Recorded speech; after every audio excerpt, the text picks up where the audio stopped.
السلام عليكم ورحمة الله وبركاته. ازيكم حبايب قلبي؟ عاملين ايه؟ ان شاء الله تكونوا بخير. النهاردة يوم جديد كده بفيديو جديد. فيديو النهاردة مليان افكار جديدة قوي. ما تنسوش بقى يا حبايب قلبي اللايك والاشتراك والكومنت اللي بيسعدني منكم. وما تنسوش تفعلوا زر الجرس عشان يوصل لكم مني كل جديد. فيديو النهاردة شفتوا زي ما انتوا شايفين كده حاجة كده بنرميها. هنعمل منها كده حاجة. بصوا شفتوا الصابون القمر ده من حاجة كده كنا بنرميها، النهاردة بقى خلاص ما عدناش هنرميها. يلا بينا بقى نقول مكونات الصابون القمر ده كده ونبدأ. اهو زي ما انتوا شايفين كده بقى هقول لكم مكونات الصابون ده. ما بياخدش اي حاجة وسهل جدا. وبصوا يعني مش بيحتاج مكونات جديدة ولا حاجة يعني كتير ولا حاجة، مكونات موجودة عندنا في كل بيت. وطبعا هو النهاردة يعني بنوفر كده 100 جنيه ولا 200 جنيه. النهاردة الحاجة عدت أسعار خيالية. معانا كده نص كيلو من البوتاص من عند العطار. ومعانا كده كيس صابون سايل زي ما انتوا شايفين اهو. ومعانا كده كيسين برسيل جل او اللي متوفر عندكم بقى. ومعانا كده حبة ملح. ومعانا كده خل. كل الحاجات المتوفرة عندنا في البيت. وده الزيت بقى المستعمل مكان بقى قلي السمك او الكفتة او البطاطس يعني المتوفر عندكم. ومعانا كده 5 ليمونات غليناهم على النار. وبعد كده ضربناهم في الخلاط وصفيناهم اهو عشان ما اطولش عليكم طبعا الفيديو. اهو هنبدأ بقى نحط كوبايتين عصير الليمون كده زي ما انتوا شايفين بالشكل ده كده. وصفيناهم عشان الليمون بتاعنا يبقى كده ايه ما فيش فيه تفل ولا حاجات من دي. وهنحط كده البوتاص بالشكل ده كده اهو. وما بنحطش بقى في الصابون بتاعنا دقيق ولا اي حاجة. هو مش يعني ما بتكلفش حاجات كتير اهو. وبيبقى جميل وريحته جميلة. وبيخلي المواعين بتاعتنا كده كريستال وفلة احسن من اللي بنشتريه من بره. وده بنبقى عاملينه كده على ايدنا كده. فضينا البوتاص بتاعنا في كوبايتين الدقيق اهو. معانا جردل كده اهو. وهنقلب بقى البوتاص بتاعنا في كوبايتين.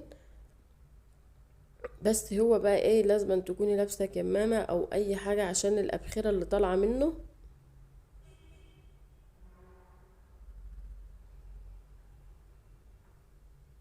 اهو زي ما انتوا شايفين بقرب لكم خالص اهو.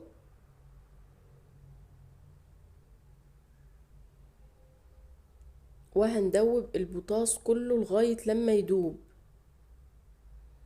بالشكل ده كده. وده كميه الزيت اللي معانا حوالي 3 ازايز زيت.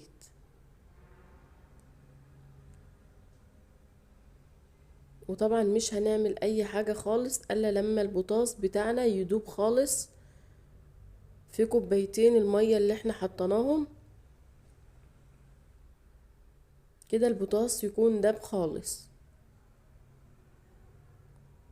وبعد لما البوتاص بتاعنا اهو دب بالشكل ده كده اهو.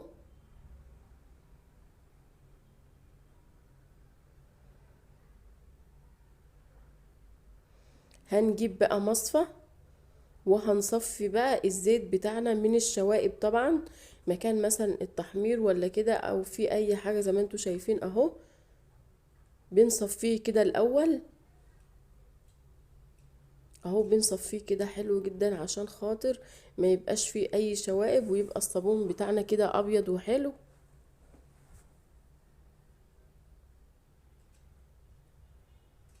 وهنقلب برضو كده. هو هيحتاج تقليب كتير بس معلش يعني بس هو بيبقى حلو. هنفضل نقلب كده شوية كتار عشان يربط معانا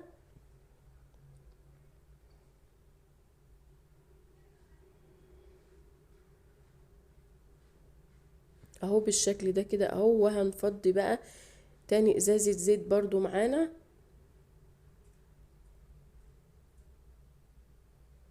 اهو شايفين الشوائب بقى اللي بتطلع من الزيت، لازم نصفيه اهو بالشكل ده كده اهو. صفناه بقى وطلعنا منه بقى الشوائب اللي بتبقى فيه، عشان يبقى الصابون بتاعنا كده نضيف وحلو اهو.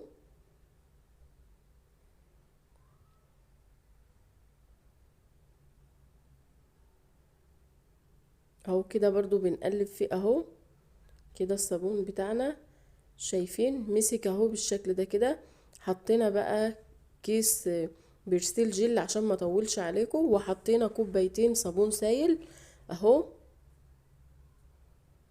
وهنحط بقى الكيس البرستيل الجل التاني اهو. شوفوا يا حبايبي قرب يمسك ازاي. انا عشان ما اطولش عليكم الفيديو حطيت الكيس اللي هو البرستيل الاولاني، وحطيت كوبايتين صابون سائل، وحطيت بقى حبة الملح اهو. هننزل كده بالكيس التاني عشان يخليه بقى ليه ريحة حلوة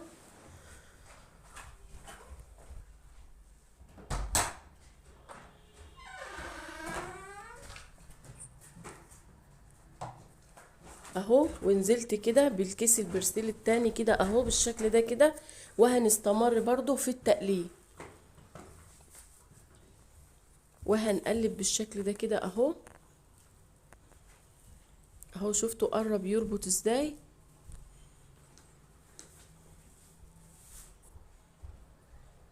وادي كده يا حبايب قلبي الصابون بتاعنا اهو جمد ازاي بالشكل ده كده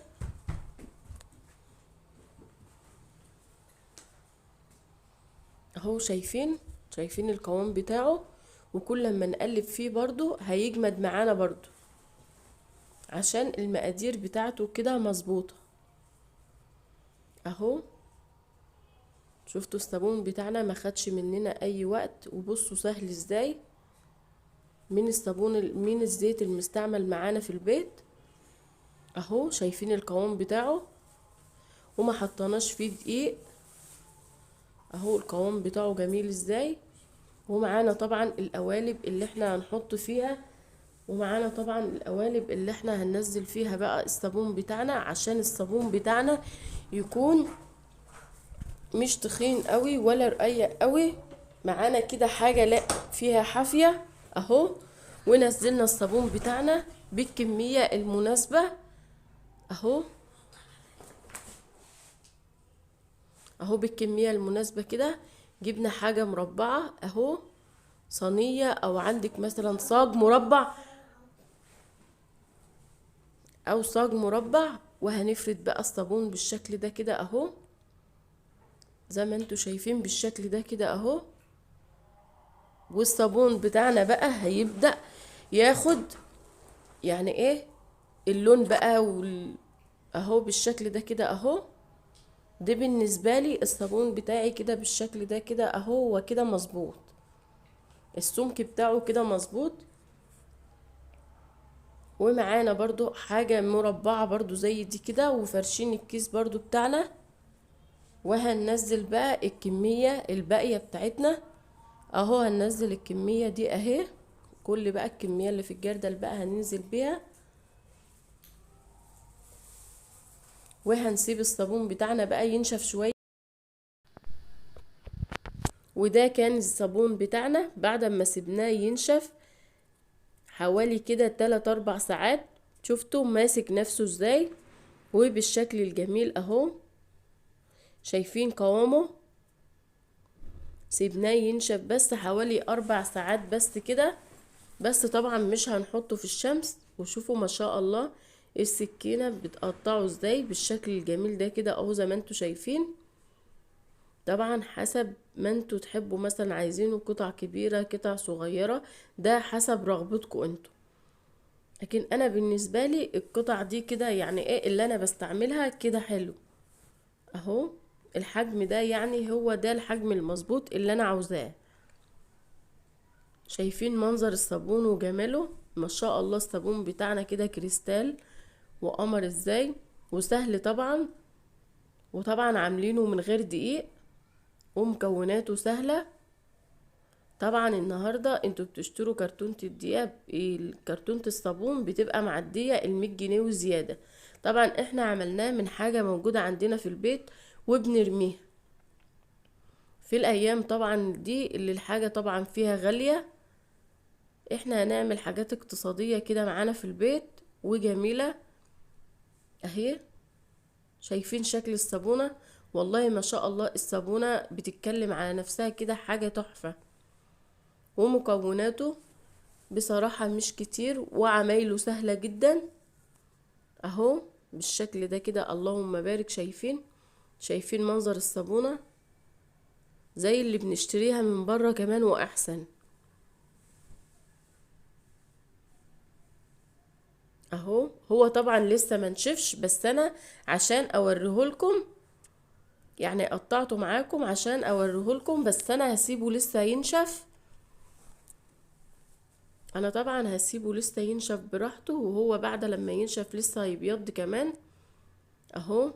ده عشان مقاديره مظبوطة. شايفين منظر الصابون عامل ازاي؟ ما شاء الله اهو. شكل الصابون بصراحة تحفة. جربوه بصراحة وما انتوش هتندموا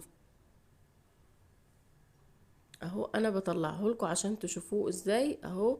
هو على فكرة لسه ما نشفش برضو زي ما انا قايله لكم، بس انا هسيبه ينشف براحته وبعد ما اوريهولكم كده في الفيديو ده.